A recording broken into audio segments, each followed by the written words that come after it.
Hello. I'm going to go through the questions and answer them to the best of my ability. Language doesn't just reflect society, it constructs society. I would say it mostly reflects society, but it's a very dynamic process of where A affects B, which affects C, but then C affects A. So it's a very iterative process, right? So, like, we have a cultural necessity. We come up with a word for that cultural necessity, and then it goes into the wild, and we're all like have a different perception of that word, and we pull apart everything that we want from that word, and we constantly renegotiate the meaning. So, it's a process that affects each other, and like after A gets affected, maybe B affects A in a certain way. Like A, B, and C aren't just a linear way of affecting stuff. Just like media reflects culture, but then it can influence culture. A very brute force example of that is Nimrod became a term for dumb when someone used it sarcastically in an old film. So, this is an example of media affecting how a word can be used. It didn't really construct society, but, Number 2, ideological processes take place within social organizations, family, church, education, legal system. Yeah, all the time. Family, church, education. My dad was very conservative, Mormon, and this affected how I was raised, how my sister was raised. I became an atheist later in life. There was a lot of conflict in that, ideological conflicts. Sister stayed Mormon. Younger siblings adapted to my values. So, ideological warfare in the family. Education. Yeah, there's probably a liberal bias in education. The majority of people who become teachers are not conservative. Some are. I would like to think that most teachers do not impose their values. I'm pretty liberal myself. The legal system. The majority of lawyers are currently liberal. And the system's pretty good in partisanship, but there's still rulings that are based off of people's ideological rulings. Like if you read case study, you have to come up with if you're reading case study, it's like law would ask you, okay, how did they come to this conclusion based off the facts? And then you would go through that process. They're trying to teach you to just think about the facts of the case. But a lot of the times, a judge would rule on something based off their own ideological priors. So yeah, that affects it too. Number 3, the open-endedness of language is protested by the dominant class. That is, the interest of the dominant class is downplaying variation and change. No, and yes. In my view, based off what I'm seeing, is language naturally evolves, and only dumb people would question that. No offense to dumb people.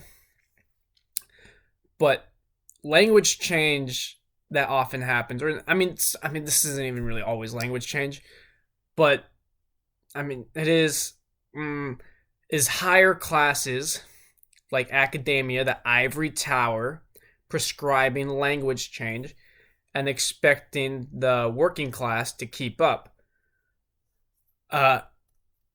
So that's not downplaying. That's like actively trying to use the evolution of language for political gains and political means. And sometimes, just their own value system.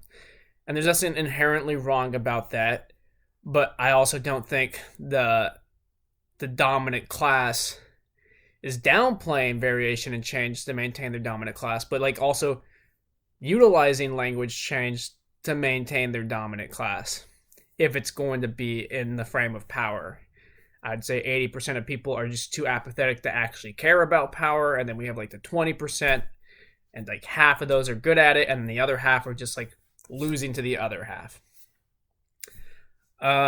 Number 4, we construct ourselves through interaction with others through language.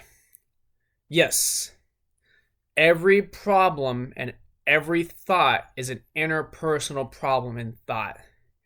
You can't have yourself without a reference point. If there's only you, there is no self. It's just like if we only had one culture in the entire world, culture probably wouldn't even be a term. We would have no reference points, like this is the only way it is. So why would we need a term for culture? Because culture is just a term to differentiate between different cultures. Without that need, I mean, it's the same thing. We ourselves are like a microculture. So yes, we construct ourselves with others through language. Maybe not even just through language. I mean, there's a lot of other stuff like actions. Number 5. Every linguistic interaction bears a trace of the social structure it expresses and helps reproduce. Not in my opinion. Some people might disagree with that, but like we speak English, and you can trace that all the way back to Proto-Indo-European, and there's definitely not a lot of the historicalities in Proto-Indo-European are not holdover to our language now.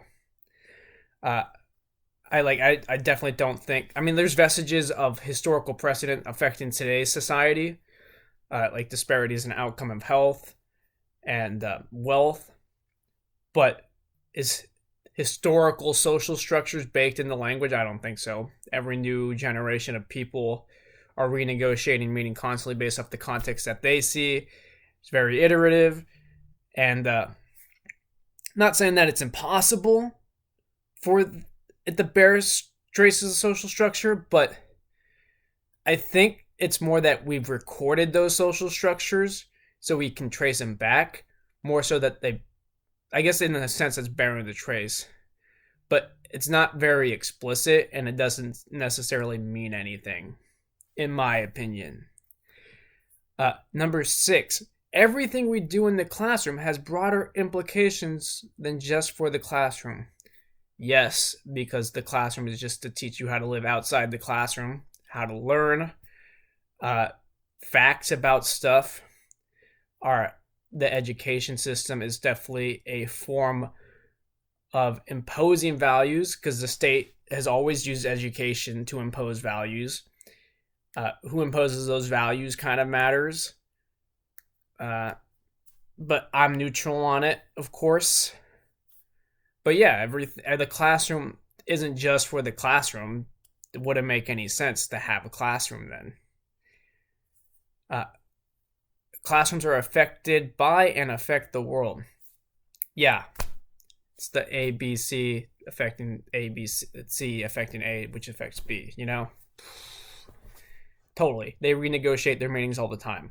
Something happens in the world, we update our classrooms to reflect that. Our classrooms help change the thing in the world, and then so on and so forth. They totally affect each other.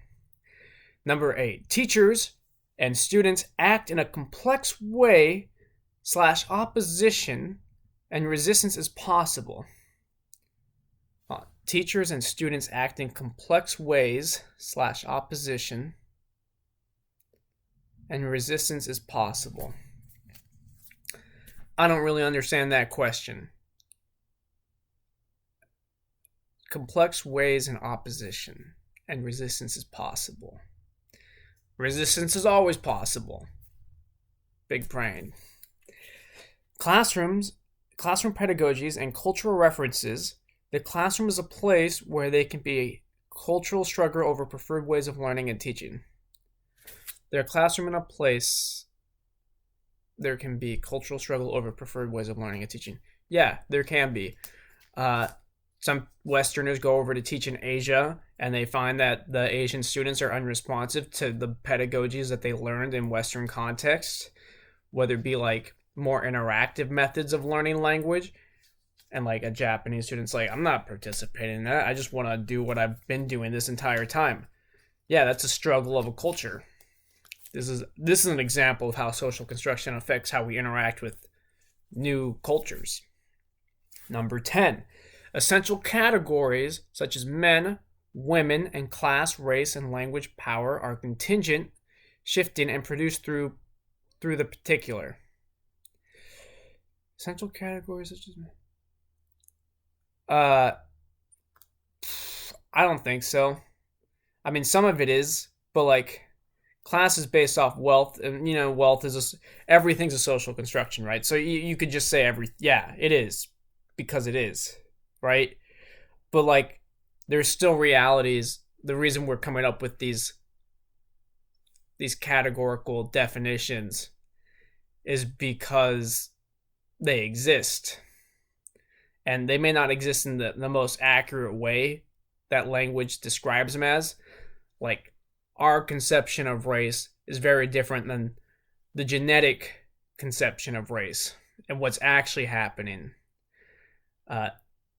So yeah, I mean, language is a very imprecise tool to talk about these things, but that's really okay. But it's really more like our language is reflecting our brain's abstractions / realities, and then we move from there, where the social interactions are interacting, and those are constantly negotiating meaning.